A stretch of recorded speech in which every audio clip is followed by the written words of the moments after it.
le va? Muy buen encuentro para todos. Aquí estamos en estas nuevas charlas que hemos dado en llamar Bitácora Política. No decimos notas periodísticas, son charlas. Un granito de arena a la discusión, al diálogo, a esto que tanto hace falta en la Argentina, ¿no? Hablar, no gritar, no insultar, sino hablar, intercambiar ideas, dar espacios para que se puedan aportar estas ideas a la discusión nacional. Y hoy con nosotros el diputado nacional Eduardo Tonioli. Eduardo, gracias por venir y estar. No, gracias a vos por la invitación, es un gusto. Bueno, sé que tenías muchas actividades y optaste por venir acá y eso te engalana y te agradecemos mucho. Hacía mucho que estábamos tratando de coordinar, hoy lo logramos. Lo logramos. Bueno, nosotros decimos esto es una charla, venimos a hablar de la cuestión nacional. No vamos a gritarnos, no vamos a insultarnos, no vamos a maltratarnos, cosa que hoy es normal en la Argentina. Esta Argentina que comenzó el año pasado con la presidencia de Javier Milei y por lo menos va a durar 3 años más. ¿Cómo crees que va a terminar la Argentina después de esto? Mirá, yo siempre digo que si Milei, viste cuando te preguntan, bueno, pero vos querés que a Milei le vaya bien. Yo la verdad que no quiero que a Milei le vaya bien, porque si a Milei le va bien en el plan que se trazó, nos lleva a una Argentina fundamentalmente reprimarizada, es decir, cuando él dice que él añora la Argentina de fines del siglo XIX, principios del siglo XX, hay que saber que esa Argentina, lejos de ser el paraíso en la tierra que dice Milei que era, exactamente, era una Argentina donde había un puñado muy pequeño de connacionales que, como se decía entonces, viajaban a Europa con la vaca atada, porque era literal, con la vaca arriba del barco para poder tomar la leche calentita, ¿no es cierto?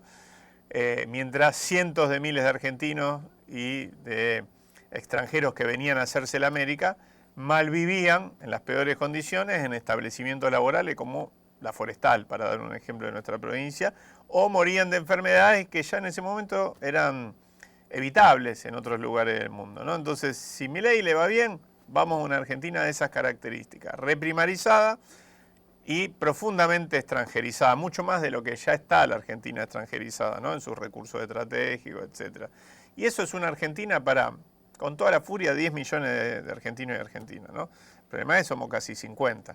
Entonces, creo que hay que evitar que vayamos a ese escenario. Entonces, ¿cómo me imagino la Argentina post-Milei? Una Argentina que, como en otros ciclos del liberalismo argentino, va a costar muchísimo recuperar, ¿no? Porque no tengo dudas de que la Argentina se va a recuperar, porque tiene hombres y mujeres con una enorme capacidad de resiliencia, porque tiene todo lo que el mundo hoy necesita y reclama.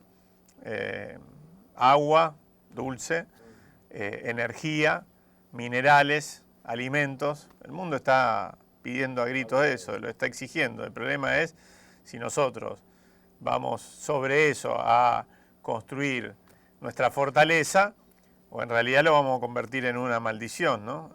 Se suele hablar, la gente que estudia geopolítica habla de la maldición de los recursos naturales. Bueno, los países africanos, por ejemplo, tienen se suele decir esa maldición, ¿no? Algo que debería ser un beneficio los convirtió en dependencias coloniales in eterno. Bueno, la Argentina siempre fue algo distinto a eso, ¿no?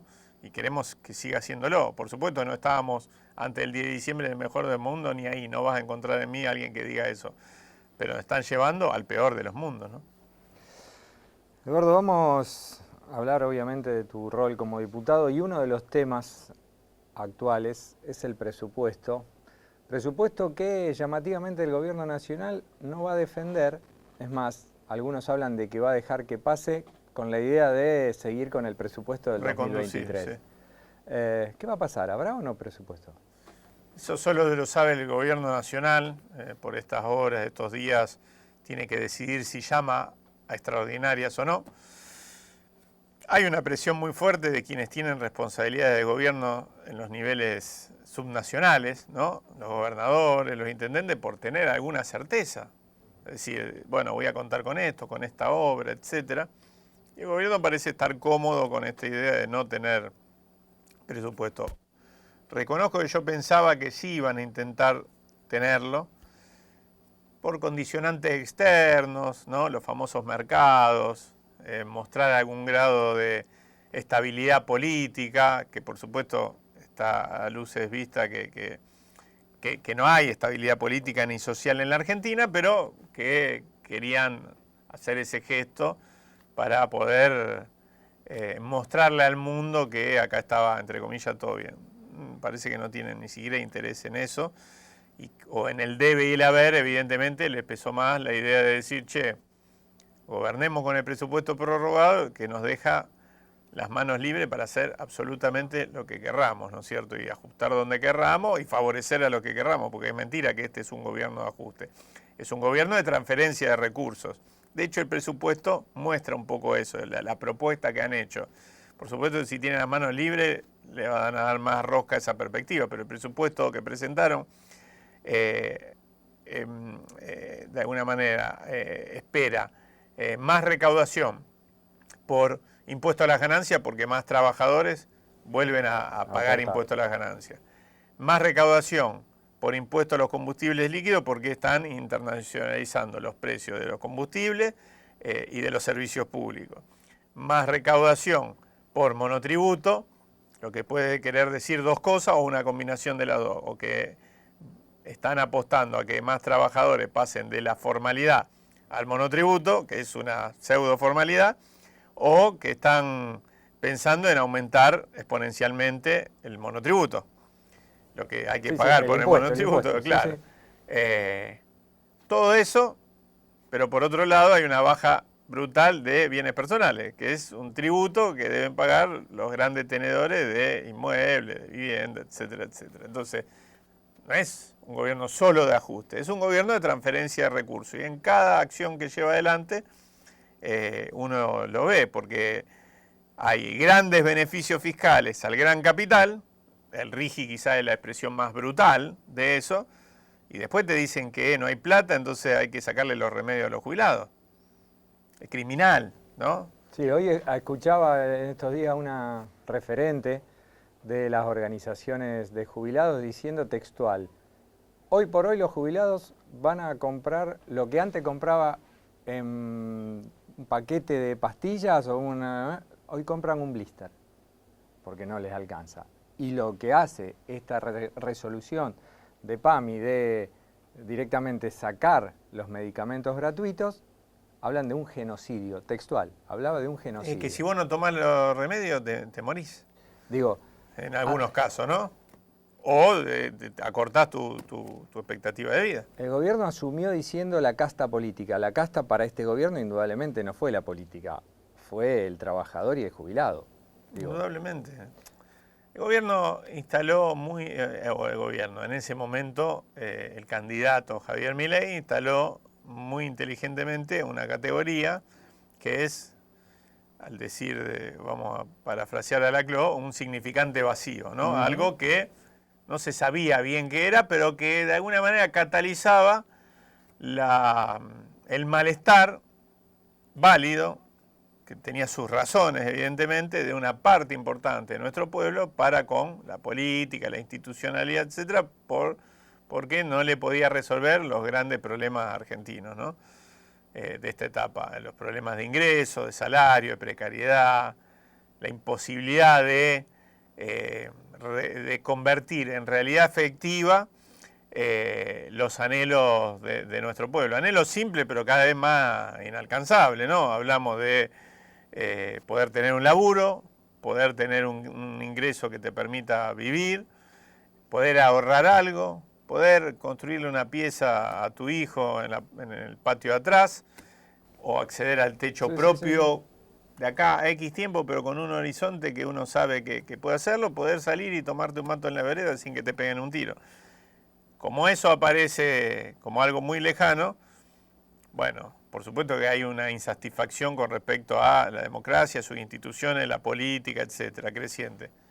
Bueno, y él muy inteligentemente apareció de afuera como un outsider y enganchó una categoría que permitía expresar ese descontento. Ahora, nunca dijo bien claro de dónde se iba a ajustar, ¿no? Y acá están las consecuencias, repito. Se ajusta a determinados sectores de la sociedad. La política, mayormente no, y el gran capital, ni ahí, ¿no? Hablando del gran capital, vos recién hablaste del RIGI. Mucha gente no tiene claro qué es el RIGI, hablan de, gracias a esto ahora van a venir inversiones. ¿Van a venir inversiones gracias al RIGI? No estaban viniendo. Primero, ¿qué es el RIGI? El RIGI es el régimen de incentivo a las grandes inversiones.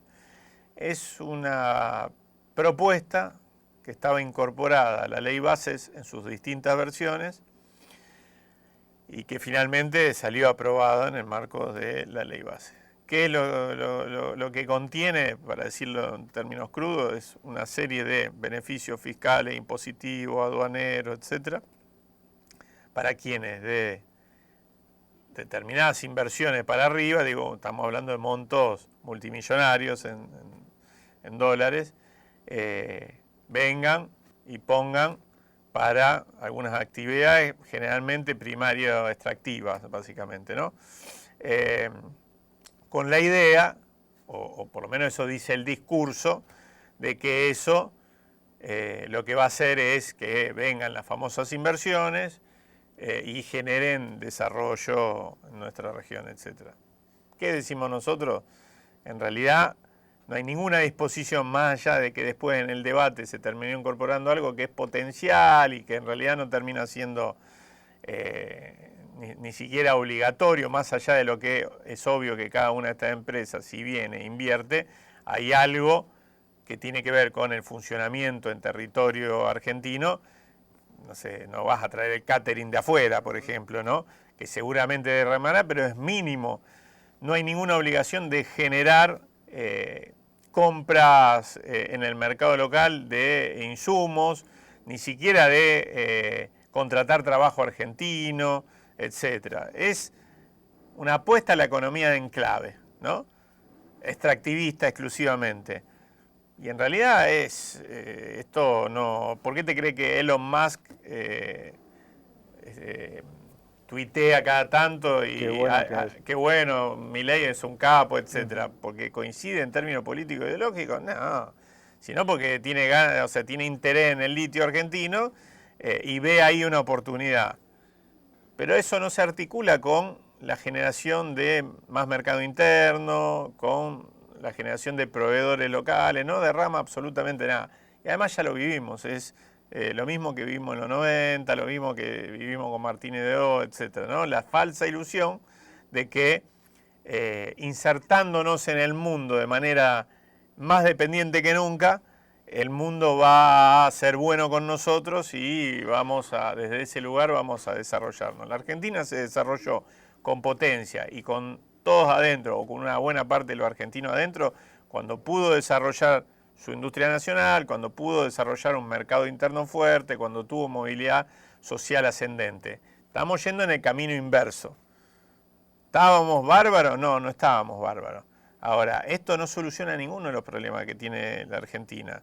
Ninguno de los problemas. Genera una ilusión de que vamos a poder desarrollar Argentina, repito, con un 10% integrado y el resto, y vaya a saber uno qué tiene que hacer, ¿no? Sacarle los medicamentos para que se muera. Y esto sumale la apertura indiscriminada de importaciones, como ya se anunció y ya hay productos ingresando, y a eso sumale lo que hablaba la Asociación de Pequeños y Medianos Empresarios, que desde enero a la fecha más de unas 10.000 pymes en la Argentina han cerrado. Digo, aquellos que tenemos canas, esto en los 90 es el calco. Digo, Milei habla del mejor presidente de la Argentina, Carlos Menem, y el mejor ministro de Economía de la Argentina, Domingo Cavallo. Es exactamente lo mismo. Sí, bueno, Milei no se autodefine así, pero en todo su discurso, su gestualidad, etcétera, es un menemista en última instancia, ¿no? Un refrito del menemismo y de la gestión también de Martínez. La paradoja es que el mundo va hacia otro lado. El mundo va hacia el proteccionismo, el mundo va hacia los estados continentales Milei celebra por una cuestión más que nada que tiene que ver con quizá lo político-cultural, ¿no es cierto? Por alguna gestualidad, etcétera, del triunfo de Trump. Pero Trump es un proteccionista, ¿no es cierto? Por supuesto que Trump lo mira con simpatía a Milei, como quien mira a su perro, básicamente, o su gato, una mascota, básicamente, ¿no? Pero haz lo que yo digo, pero no lo que hago, es básicamente, ¿no? El mundo va hacia otro lado.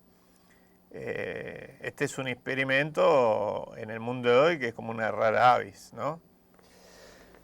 Eduardo, mucho se habla que ante esta situación del gobierno nacional, la CGT está tranquila. ¿Cuál es tu posicionamiento ante o tu visión de la Confederación General del Trabajo en este momento que está bastante quieta?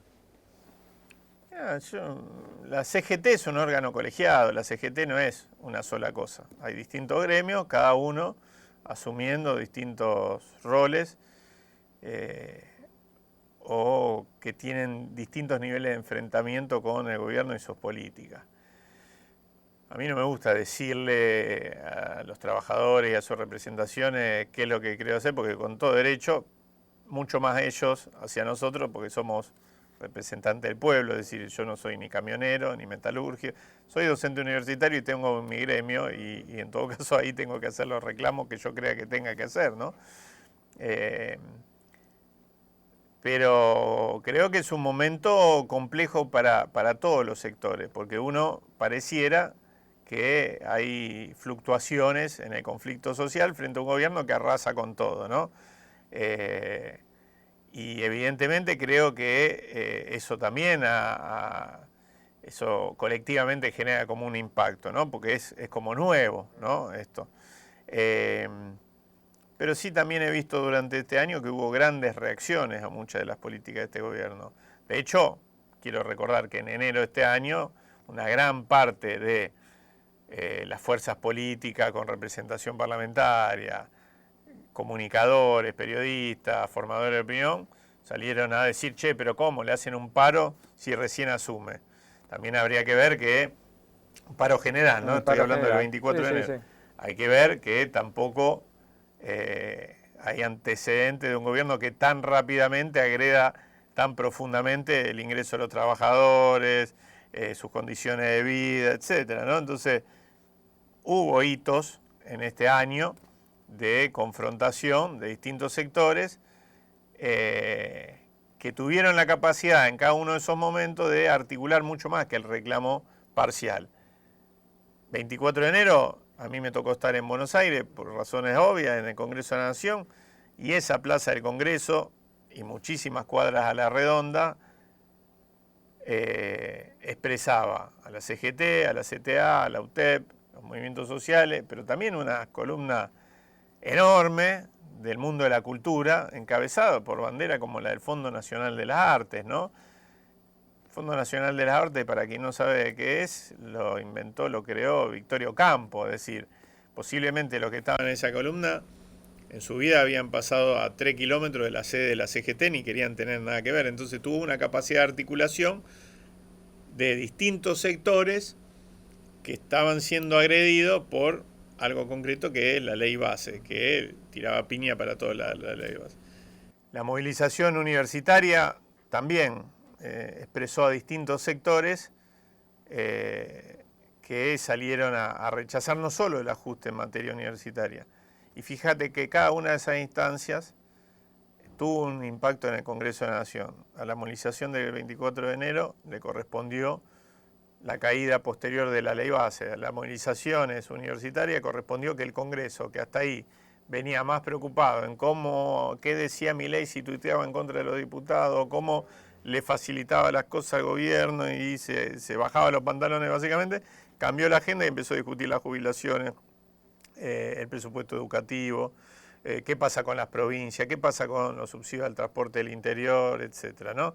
Entonces, evidentemente hay distintos tiempos y hay una sociedad además que tiene un gran nivel de fragmentación. Hoy no hay ninguna representación social organizada que sea abarcativa, por ejemplo, de todo el mundo de los trabajadores. Bueno, la CGT representa a los trabajadores integrados.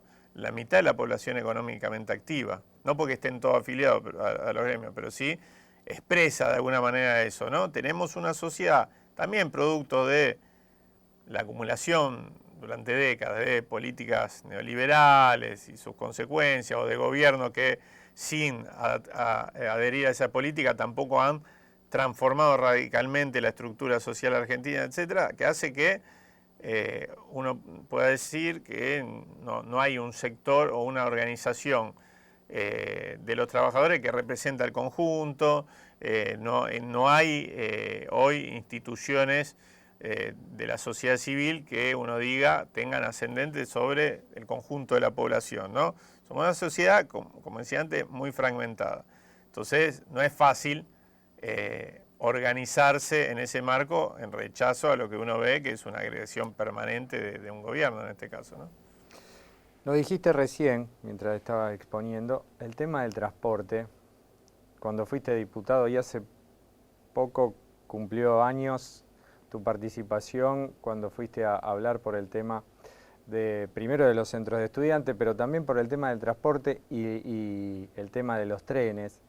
El subsidio al transporte, la decisión del gobierno de eliminar los subsidios.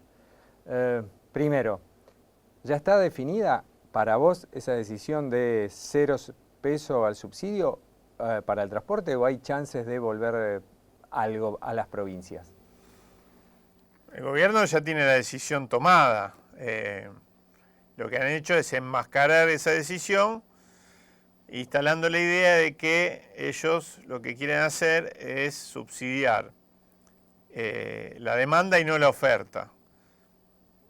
Yo no me parecería mal, de hecho la SUBE se creó en un gobierno peronista con ese sentido, pero no me parecería mal si agarran todos los recursos que se dedicaban a los subsidios al transporte del interior y los vuelcan a la tarjeta SUBE y amplían la cobertura, porque la tarjeta SUBE cubre con sus atributos sociales a un porcentaje pequeño de la población que está cubierto y que corresponde y está bien, ¿no? Ahora, la lógica del subsidio al transporte, no importa si es a la oferta o es a la demanda, siempre es mejor a la demanda, pero la lógica es que acá y en el mundo los costos de sostenimiento de la operación del transporte son altísimos, entonces requieren de acompañamiento estatal. No hay un solo país en el mundo donde el transporte público, ya sea prestado por el Estado o prestado por un privado, no tenga acompañamiento estatal. Porque si no, vos lo que tendrías que hacer es dividir los costos de sostenimiento del servicio por la cantidad de usuarios. Imposible, porque no tenés los usuarios que paguen ese boleto. Entonces el subsidio tiene que ver con eso. No importa si se lo da a la empresa o se lo da al usuario. Repito, preferible que se lo dé al usuario, perfecto, pero dáselo. Porque si no es imposible sostener un sistema de transporte y entras en una lógica donde retirás los subsidios, que es lo que viene pasando al interior. Los municipios y la provincia, trátese de urbano en el caso de los municipios e interurbano en el caso de la provincia, para cubrir eso que le sacaste, porque ya ponen el municipio y la provincia, aumentan el precio del boleto. Y paralelamente las empresas, para que le cierren los números, sacan unidades de la calle y de las rutas. Entonces, aumento el boleto, sacás unidades, el servicio es peor porque tenés menos frecuencia y te sale más caro. ¿Qué hacen? Se bajan los usuarios. Y es una especie de espiral descendente y destructivo del sistema de transporte que ya conocimos en su momento. Por eso, en el 2001-2002 se instalan los subsidios al transporte porque quedaba demostrado que se iba todo al tacho.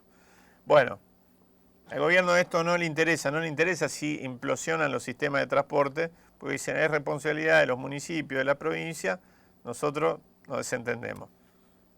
Por ahora piensan sostener hasta ahora lo que sostenían de atributos sociales de la SUBE y no mucho más que eso. Con los trenes otro tanto. O sea, lo que vienen haciendo de diciembre hasta ahora es degradar el transporte ferroviario, degradarlo. No mantienen, de hecho hubo una medida de fuerza de la fraternidad, los conductores de trenes que hizo que en todo el país circularon a 30 kilómetros por hora. A 30 kilómetros por hora. Por sus sueldos no, más allá de que lo están matando también con la paritaria. Básicamente porque están llamando la atención, ojo, vamos a terminar en un desastre. hace unos meses hubo un accidente en la línea San Martín en el conurbano, producto de la falta de mantenimiento. Repito, como en lo que decíamos antes, hasta el 10 de diciembre vivíamos en el mejor de los mundos, no. Perón decía, los hay más retardatarios, más apresurados, en estos quizás soy de los apresurados. Siempre uno, incluso a los propios gobiernos de nuestro signo político, le exigía más. Recuperamos Rosario Cañada de Gómez, bueno, recuperemos Rosario Casilda, porque no queremos trenes decorativos, queremos trenes que cumplan la función que tienen que cumplir y liberen del monopolio de transporte automotor a grandes regiones como la de Rosario, que desde el 77 no tuvo más una enorme herramienta que es la actividad ferroviaria, los servicios ferroviarios de pasajeros que permitían descongestionar las rutas, las calles, etcétera, y que cientos de miles de personas fueran y vinieran todos los días de Rosario al resto de la provincia, lo mismo que pasa en Capital con los trenes y el conurbano. Ahora, este gobierno no mantiene los servicios, ha cortado licitaciones que ya estaban adjudicadas y tenían contratos firmados para traer, por ejemplo, 50 coches motores de China, que hubiese sido de gran utilidad para todos los servicios y que hubiese evitado que pase lo que está pasando ahora con el tren Rosario Cañada de Gómez, donde como necesitan la locomotora cada 2x3 para rescatar formaciones que quedaron entre Rosario y Buenos Aires, la sacan y vos te quedás sin un servicio que empezó tímidamente y que en agosto del 2022 y que después todo el mundo abrazó porque es más barato, porque es más rápido, porque es más regular y porque te permite planificar la vida y no tener que depender de empresas de transporte automotor que son un desastre. Entonces, este gobierno degrada el transporte ferroviario. ¿Cuál es el objetivo? Privatizar o eventualmente cerrar servicios sin que nadie lo reclame demasiado, porque si están dando mal, la gente no se va a abrazar ni lo va a defender, como mucha gente defiende, por ejemplo, Aerolínea Argentina, ¿no es cierto? Dicen, esto es un desastre, bueno, que lo privaticen con la idea de que va a andar mejor. La experiencia de Argentina demuestra que no, que 30 años de concesiones privadas destruyeron el transporte ferroviario en Argentina. Entonces, van por lo mismo, por la destrucción del transporte ferroviario. No quieren poner un peso más en el transporte automotor del interior del país. No sé cómo piensan que nos vamos a transportar los argentinos del interior del país. La sensación es que realmente no les importa. Digo, es lo más parecido a unitarios y federales. Viven en Capital Federal y ahí se cierra, nada más. Digo, el resto que se arregle como pueda. Y esto termina en lo que el gobierno ya avanzó con el transporte de media y larga distancia, que es básicamente la desregulación y la peruanización del transporte. Deja de ser un servicio público, digo esto en ningún afán peyorativo, tomo Perú porque es una experiencia así, de esa característica. Es el reino de esos colectivos donde va la gente en el estribo, tráfico, etcétera, y van diciendo vamos para acá, vamos para allá, y se pichulea el precio, porque no hay tampoco una tarifa fija, etcétera, ¿no? Sin seguridad, con accidentes de todo tipo, etcétera. Repito, vivíamos en el mejor de los mundos, no, pero nos están llevando a un lugar del que es muy difícil volver después, y donde no hay seguridad, ni vial, ni ningún tipo de garantía, y donde además agarrate, ¿no? Para planificar tu vida. Y eso si le sumás que intendentes y gobernadores tampoco exigen esos subsidios al transporte que le corresponde, el gobierno deja todo al libre albedrío. Bueno, eso es un caso de estudio psicológico, ¿no? No quiero mandar a nadie al psicólogo, nada, pero digo, intendentes y gobernadores que cuando gobernaba el peronismo, ellos mismos o su frente político parecían leones defendiendo lo que hay que defender, porque quiero decir también que a mí me tocó ser diputado provincial y ser concejal. En ambas ocasiones con gobiernos nacionales de distintos signos políticos. Muchos de ellos de nuestro signo político, mi signo político, el peronismo. Y acompañamos e impulsamos todos los reclamos que había que hacer por mejorar los subsidios al transporte. Quien les habla en persona, cuando se discutió el presupuesto, que finalmente el presupuesto está vigente porque lo fueron prorrogando en su momento, gobernaba el peronismo, el ministro era Massa, fui uno de los diputados que dimos la pelea por aumentar los subsidios de transporte, que presentamos proyectos para democratizar el acceso a los subsidios de transporte para el interior del país, generar un sistema mucho más equitativo, que quizás no lograron coronar esos proyectos, pero que sí permitieron que a la hora de discutir el presupuesto se aumentara sustancialmente los subsidios al interior del país. Esos mismos intendentes, esos mismos gobernadores o sus frentes políticos, que eran leones discutiendo con el gobierno nacional por ese tipo de recursos, hoy son gatitos de Angora, gatitos mimosos, al pie del presidente de la Nación, cada vez que lo llama, sin emitir ningún tipo de planteo crítico. No te pido que como Estanislao López vaya y ates el caballo en la pirámide de Mayo y entré con los lanceros a disputarle al gobierno nacional. Te pido un tuit. Maximiliano Puyaro, lo miro a la cámara, Pablo Hapkin, un tuit diciendo, estamos enojados. Pero porque el que la pasa mal no es el municipio o la provincia, más allá de que también los desfinancia y que también genera que entren en situaciones difíciles y complejas los municipios y las provincias. Pero los que la pasan mal son los rosarinos, las rosarinas, los santafesinos, las santafesinas, ¿no? Y el ejemplo más claro de desfinanciamiento fue con la caja de jubilaciones. Digo, el gobierno provincial optó para que los trabajadores aporten más porque el gobierno nacional no aportó lo que tenía que aportar durante el año. Digo, esa clase de financiamiento.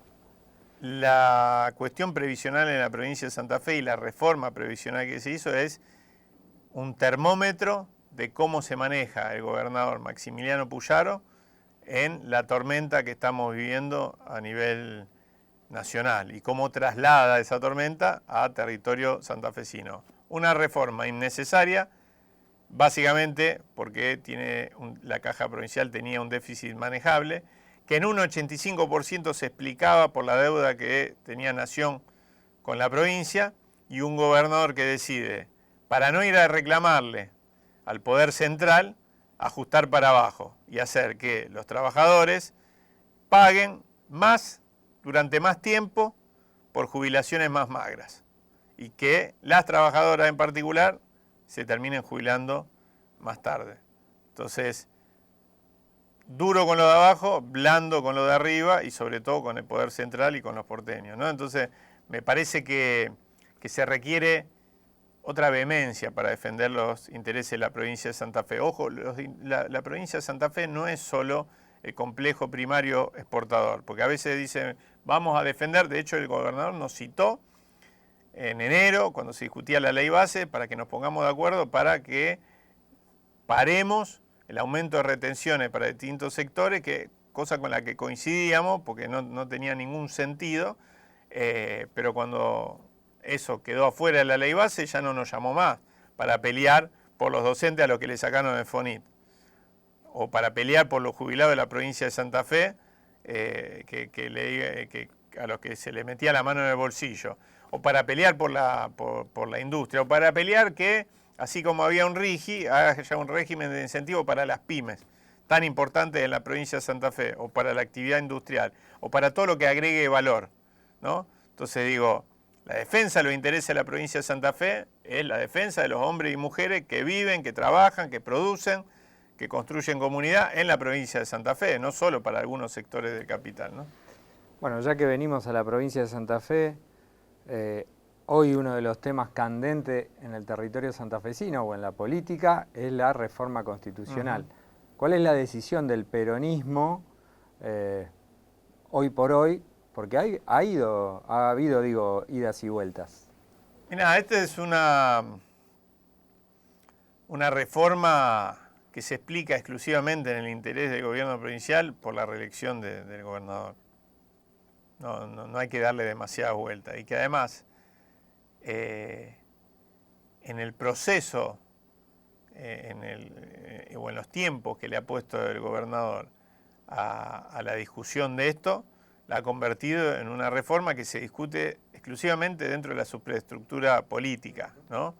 Porque se suele decir, bueno, a la gente no le interesa. Está bien, no le interesa porque vos tampoco abriste la discusión al conjunto de la población. No le interesa porque aparece como algo de cúpulas. No le interesa porque habla en los planteos de la necesidad de la reforma siempre se habla de temas exclusivamente políticos e institucionales, ¿no? La reelección, pasar las comunas de 2 a 4 años, cosa que me parece correcto, crear un consejo de la magistratura también me parece correcto. Digo, no es que en algunos planteos argumentativos no me parezca bien lo que se está planteando, salvo el de la reelección, ¿no? Lo que me parece que es escaso para intentar enamorar a alguien sin hablarle de la importancia, por ejemplo, de las empresas de servicio público y que esté en manos del Estado, sin hablarle de derechos ambientales que quizás no estaban reconocidos en su momento cuando la constitución vigente que tenemos, por razones obvias, no lo tenía discutido ni incorporado, etcétera. Y así un montón de temas, ¿no es cierto?, tan necesarios para incorporar. Digo, todo esto no aparece en el horizonte de esta reforma. Es una reforma que viene a tratar de solucionar los problemas de la política y de los políticos y no los problemas de los santafesinos, ¿no? Entonces, desde ya está mal parida. Y en las formas, que tienen que los tiempos, etcétera, también está mal parida, porque es de un día para el otro y sin abrir esa discusión, ni siquiera a otros sectores de la política que tienen una visión disímil a la de el gobernador de la provincia. Es a los chicotazos, como chancho palchiquero, y bueno, con su frente político alineado, sin fisuras, y a los empujones atrás de esto, ¿no? Me parece que en estas condiciones la decisión que ha tomado el Partido Justicialista de no acompañamiento, no de decir no a la reforma, sino de no acompañar con esta forma y con estos tiempos, me parece que es correcto, ¿no? En todo caso, plantear otro escenario. Todavía estamos a tiempo, ojalá que se pueda dar otro escenario. No hay una negativa a la reforma, hay una negativa a hacerlo de esta manera y sobre todo de espalda a los santafesinos, ¿no? Hablabas de no estar de acuerdo con la renovación de mandato del gobernador. ¿Por qué?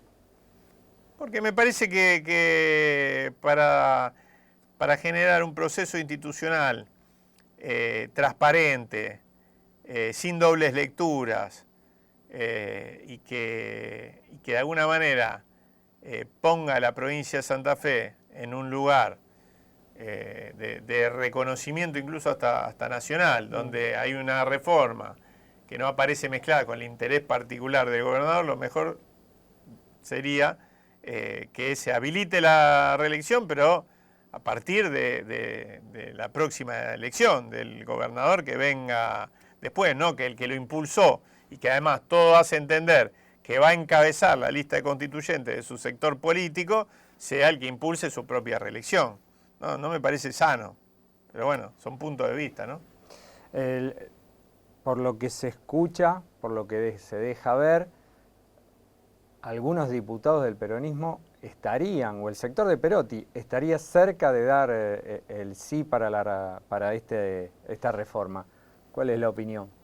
Y yo no estoy de acuerdo, porque digo, acá hay un proceso que encabeza Puyaro que con mucho tufillo a construcción autocrática, ¿no? De concentración enorme de poder, quizás hasta inédita en la provincia de Santa Fe en democracia.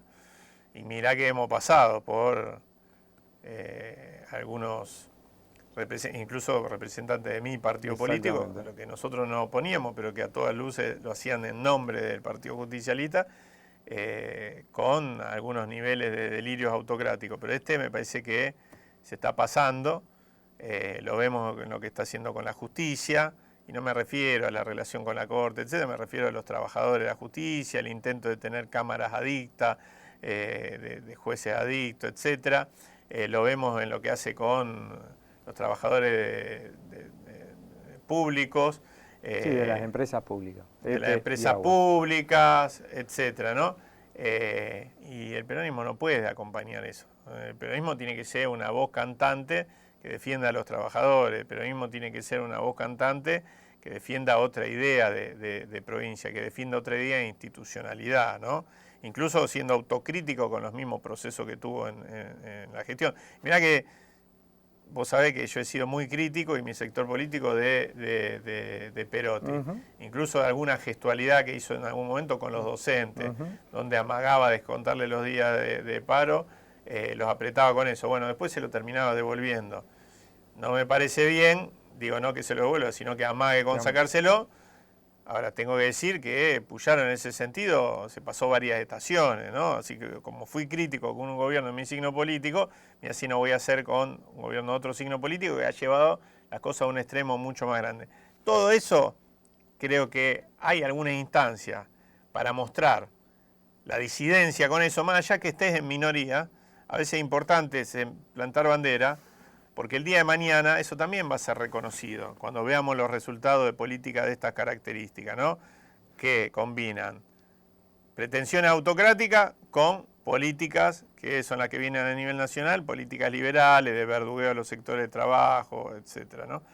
Entonces, en algún momento hay que dar testimonio, y el mejor momento de dar testimonio son en estas instancias donde se expresa como en ningún otro esta voluntad de descentralización del poder y de construir un poder omnímodo en la provincia de Santa Fe alrededor del gobernador. Bueno, ahí tenés la chance, no lo haces, las desperdiciás, bueno, la historia te juzgará, ¿no? Y viniendo al Pago Chico, viniendo a la ciudad de Rosario, fuiste concejal de la ciudad, varios proyectos salieron del escritorio tuyo. Hoy por hoy con un Pablo Hapkin en su segundo mandato, ¿cómo ves a la ciudad? Yo creo que ha sido mala las gestiones de Hapkin, ¿no? Es una ciudad en la que, a diferencia de otras gestiones con las que pudo haber tenido diferencias, muchas, muy profundas, la segunda gestión, por ejemplo, de Fein, las gestiones del socialismo hemos sido muy críticos, pero uno puede decir, bueno, dejaron esto, ¿no? Algún símbolo de esa gestión. Bueno, por ahí priorizaban la inversión en algunos sectores de la ciudad y en otros no, etcétera. Yo lo que veo es una gestión deslucida, que no le está ofreciendo nada a ningún sector de la ciudad y que no deja ningún símbolo de esa gestión, ninguna obra importante que perdure. Esa es lo que yo hoy veo de la gestión, ¿no? Y que a uno le genera incertidumbre sobre el rumbo, hacia dónde va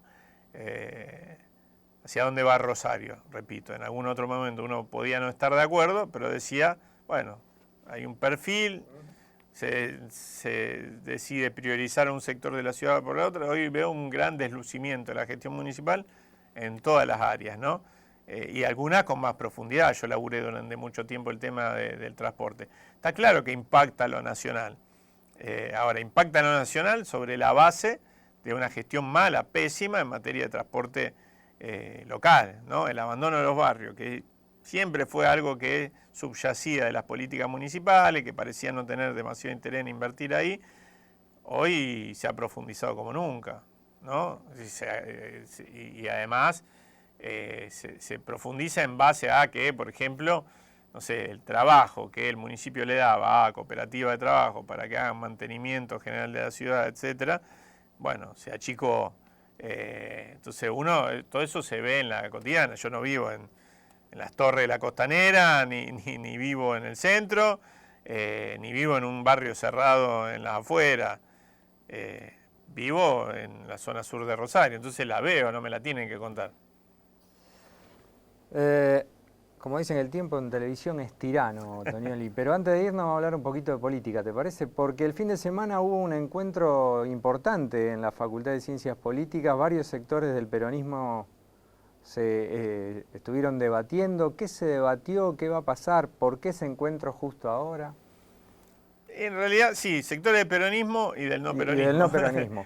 Nosotros hace tiempo que venimos construyendo una experiencia que primero se dio en Rosario, que fue lo de Rosario Sin Miedo, que unía al espacio al que pertenezco, que es el Movimiento Evita, con Ciudad Futura, con otras organizaciones, algunas más ligadas al peronismo, otras que tienen que ver más con otras experiencias, ¿no es cierto?, no sé, Patria Grande, Unidad Popular, etcétera, con la idea de desbordar los compartimentos estancos para poder generar un proyecto, en principio de ciudad, también de provincia ahora, que con puntos de encuentro, puntos en común, pueda hacer algo similar a lo que han hecho algunos sectores desde otra perspectiva político-ideológica, como por ejemplo en Unidos, y que fortalezca la idea de que el peronismo y aliados pueden dar la disputa por la ciudad y por la provincia, pero con premisa muy clara, no juntarse para ganar, que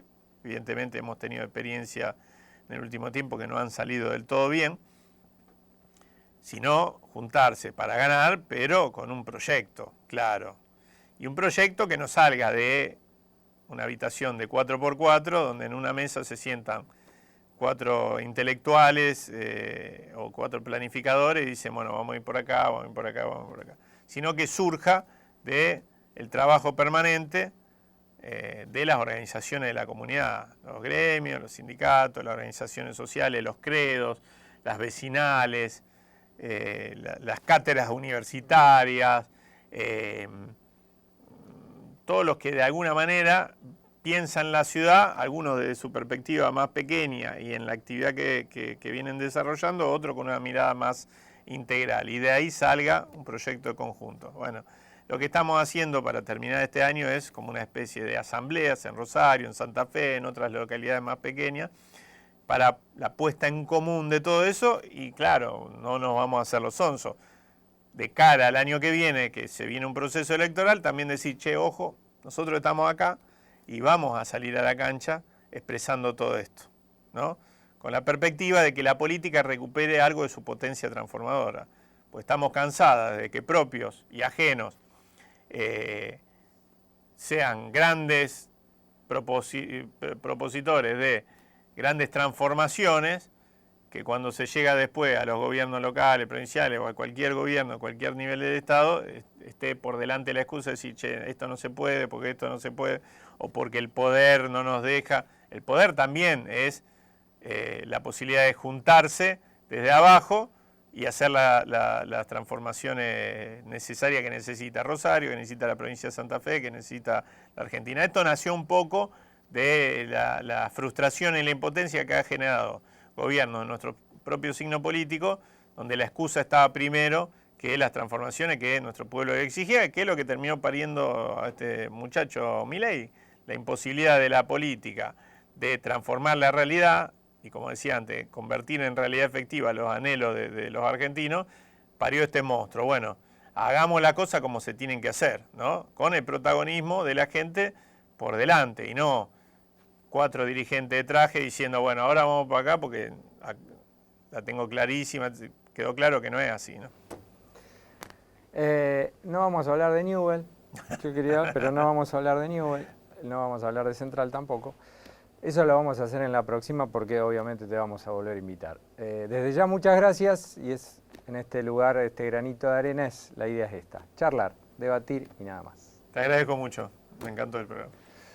Nosotros nos volvemos a encontrar con Bitácora Política la semana que viene.